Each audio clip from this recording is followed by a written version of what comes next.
देखिए, इस वक्त हम मौजूद हैं दिल्ली के जंतर मंतर पर। मेरे पीछे आप बैनर देख सकते हैं, मौन सत्याग्रह। आज दिल्ली के जंतर मंतर पर कांग्रेस की तरफ से मौन सत्याग्रह रखा गया। हमारे साथ कुछ कांग्रेस के कार्यकर्ता हैं, उनसे बातचीत करेंगे। सर, आपका परिचय जानना चाहूँगा सबसे पहले, क्या नाम है आपका? मेरा नाम इमरान खान है और मैं दिल्ली माइनॉरिटी में प्रवक्ता हूँ। आज क्या ज़रूरत पड़ गई कांग्रेस को मौन सत्याग्रह करने की दिल्ली में? देखिए, हम गांधीवादी लोग हैं। हम देश में प्रेम फैलाना चाहते हैं, हम प्रेम की राजनीति करते हैं। मौन सत्याग्रह ये गांधी जी का मार्ग है। जिस तरह से गांधी जी ने अंग्रेज़ों को इस देश से खदेड़ा सत्याग्रह के माध्यम से, ठीक उसी प्रकार अराजकता को, बेरोज़गारी को, जो आपसी भाईचारा बिगड़ रहा है उसको, इस सब को खदेड़ने का काम हमारे ये सत्याग्रह करेंगे। बीजेपी को खदेड़ने की बात कर रहे हैं या आप ये जो मुद्दे बताएं उनको खदेड़ने की बात? देखिए, बीजेपी का नाम तो आपने लिया, मैंने तो उनका नाम ही नहीं लिया। मैंने तो जो मोड़ देख रहे थे यहाँ पर, जो तंज कसा जा रहा था वो बीजेपी पर ही कसा। देखिए, जिन लोगों ने बीजेपी का नाम लेके उनको टारगेट किया। मैं राहुल गांधी जी का फेवर करने वाला आदमी हूँ। मैं राहुल गांधी जी की राजनीति से प्रेरित हूँ। मैं इमरान प्रतापगढ़ी जो सांसद हैं उनकी राजनीति से प्रेरित हूँ। ये लोग कहते हैं कि हम प्रेम की राजनीति करते हैं, हम प्रेम बांटना चाहते हैं, तो मैं प्रेम बांट रहा हूँ। मैं किसी का नाम नहीं ले रहा। जिनसे लोग हताश हैं, जिनसे लोग परेशान हैं, जो लोगों का शोषण कर रहे हैं, जो लोग की अर्थव्यवस्था को नुकसान पहुंचा रहे हैं, जो लोग आपस में, हम बचपन से हमने ये पढ़ा, हिंदू मुस्लिम सिख ईसाई आपस में सब भाई भाई, जो इन भाई भाइयों के अंदर एक ऐसा भेद कर दिया है जिन लोगों ने, हम वो लोग कौन हैं ये समूचा देश जानता है। तो मुझे नहीं लगता कि मुझे किसी पार्टी विशेष की या व्यक्ति विशेष की नाम लेने की आवश्यकता है। हमारा ये मानना है कि हम प्रेम की राजनीति करते हैं और हम देश के जो मुद्दे हैं, हम मुद्दों की राजनीति करते हैं, और जिनसे जनता त्रस्त है, हम इन मुद्दों को इस देश की भूमि से उखाड़ फेंकेंगे। ये राहुल गांधी जी का संकल्प है, ये हम सब का संकल्प। अच्छा, मणिपुर की जो घटना है वो रुकने का नाम नहीं ले रही है, क्या कहना चाहेंगे आप मणिपुर? देखिए, कुछ लोग सकारात्मक पहलुओं पर मौन सत्याग्रह कर रहे हैं, जो कि सकारात्मक पहलुओं पर है, और कुछ लोग ऐसे हैं जो सर्वोच्च पद पर हैं, उसके पश्चात उन्होंने मौन धारण किया हुआ है। मैं कहना चाहता हूं उन लोगों से कि आप अपने लोगों की ओर से आंखें नहीं मूंद सकते। मणिपुर हमारा अभिन्न अंग है।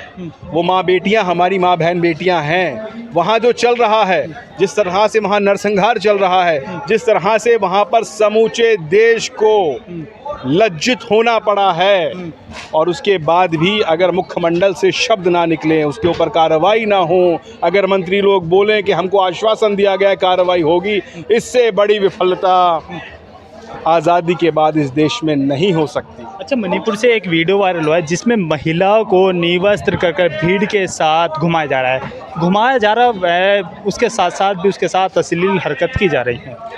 मैंने आपसे वही तो कहा ना, देखिए, कि यदि ऐसे मुद्दों के ऊपर सर्वोच्च पद पर बने लोग मौन हैं, तो आप समझ जाइए कि किसके आदेश अनुसार क्या चल रहा है। हमारा दायित्व बनता है। देखिए, राहुल गांधी जी अभी तो सांसद भी नहीं है, उसके पश्चात मणिपुर जाते हैं, वहाँ पर लोगों से संवाद करते हैं, वहाँ के लोगों की पीड़ा जानने का प्रयास करते हैं, परंतु सर्वोच्च पद के लोग वहाँ तो जाते नहीं, वो तो मुख्यमंडल से कुछ निकालते नहीं।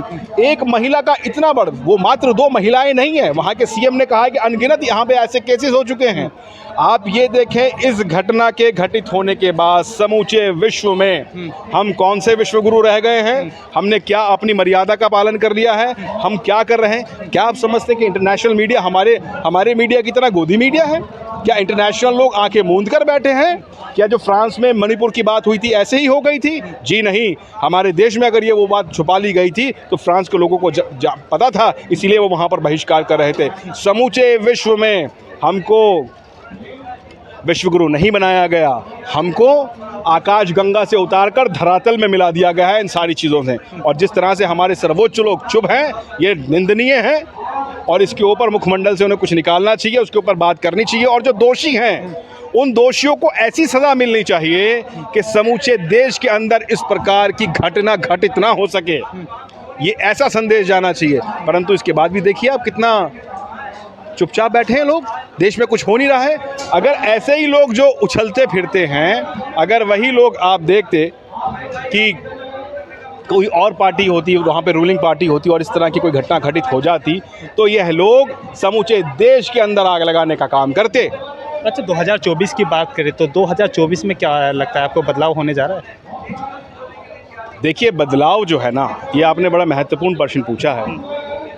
दरअसल बदलाव सिर्फ इस चीज़ का नहीं होना चाहिए कि सत्ताएं बदलें, बल्कि देश में रहने वाले लगभग 140 करोड़ भारतवासियों का हृदय और दिमाग में अंदर बदलाव होना चाहिए। उनको ये समझ लेना चाहिए कि हमारी उन्नति, हमारी प्रगति, हमारा देश किस तरह से पूरे विश्व के अंदर सर्वश्रेष्ठ हो जाए, ये इस चीज़ पर निर्भर नहीं करती कि मैं हिंदू हूँ कि मैं मुसलमान हूँ। ये इस चीज़ पर निर्भर करती है कि मेरा देश किस प्रकार से प्रगति कर रहा है। यदि हम प्रगति चाहते हैं तो हमको अपने दिमागों के अंदर से, अपने हृदय के अंदर से हमको वो भेदभाव निकालने होंगे और ऐसे लोगों का चयन करना होगा। मैं सही कह रहा हूँ, ऐसे ही लोगों का चयन करना होगा जो समूचे देश में प्यार बांटना चाहते हैं। वो लोगों में हिंदू और मुसलमान के आधार पर कोई भेदभाव नहीं करना चाहते। माफ कर कह रहे, साफ साफ नहीं बोल रहे, किसको हटाना चाह रहे हैं, किसको लाना चाह रहे हैं? अरे भाई, मैं साफ स्पष्ट बात कर रहा हूँ, आपके सामने बात कर रहा हूँ, और कितना स्पष्ट करूँ।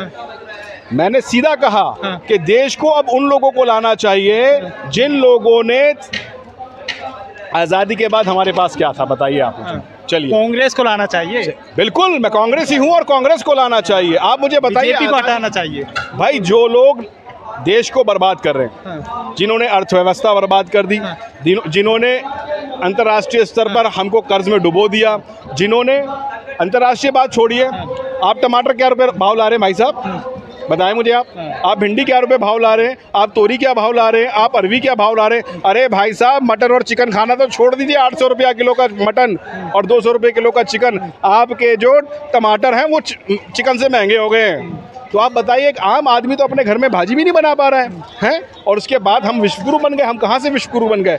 जिस पार्टी ने देश का बर्बादा कर मारा, जिस पार्टी ने अर्थव्यवस्था को डुबो डाला, जिस पार्टी की नीतियों ने देश को, एक मध्यम वर्ग के आदमी को सड़क पर ला डाला। आप कारोबार की स्थिति बताइए, रोजगार की स्थिति बताइए। जिन लोगों के पास नौकरियां थी प्राइवेट सेक्टर के अंदर, उनकी नौकरियां जा रही हैं। क्यों जा रही हैं? सरकार किस लिए जारी रहती है कि ताकि वह ऐसी नीतियों का निर्माण करे जिससे आम देशवासी को उससे लाभ हो। आप मुझे बताएं, पिछले 9 साल के अंदर कौन सी ऐसी नीतियां बनाई गई जिससे धरातल से जुड़े व्यक्ति को लाभ हुआ हो? आप एक विशेष वर्ग को लाभ दे रहे हैं, आप एक विशेष परिवार को लाभ दे रहे हैं, ऐसा नहीं चलेगा। इसलिए आपको एक ऐसी पॉलिटिकल पार्टी लानी होगी, मैं खुल के कह रहा हूँ, आपको कांग्रेस को लाना पड़ेगा ताकि आपके बारे में सोचे वो कांग्रेस। जब 47 में आप खड़े हुए थे, हमारे पास क्या संसाधन थे? बताएं, पिछले 75 साल के अंदर कांग्रेस ने क्या किया? आप मुझे आज आप बताएं। आज आप IIT का दम भरते हैं, लेकिन बीजेपी कांग्रेस के पर आरोप लगाती है कि कांग्रेस ने देश को लूटने का काम किया है। यदि कांग्रेस ने देश को लूटा, मैं अपनी उसी बात पे आ रहा हूँ जिस पर आपने सवाल दागा। मुझे एक बात बताइए, जब कांग्रेस ने देश को लूटा, मैं बाद में पूछूंगा बीजेपी ने पिछले सालों में क्या किया, मैं पहले बताता हूँ कि कांग्रेस ने क्या किया। कांग्रेस ने पिछले 75 सालों में आपको IIT दी। आप IIT का दम भरते हैं? भरते नहीं भरते? जब देश के पहले शिक्षा मंत्री बने मौलाना अबुल कलाम आज़ाद, जिनका आज कोई नाम नहीं लेता, पहले व्यक्ति थे जिन्होंने IIT बनाने की सिफारिश करी और IIT बनाई और 1951 में खड़गपुर IIT बनाकर खड़ी कर दी। उसके बाद मुंबई में IIT बनी, उसके बाद दिल्ली में IIT बनी और उसके बाद सिलसिलेवार तरीके से समूचे देश के अंदर IIT का गठन किया गया। उसके बाद आप IIM की बात करते हैं, Indian institute of management. Indian institute of management Congress की देन है, मौलाना अबुल कलाम आज़ाद की देन है, बनाने शुरू कर दिए थे।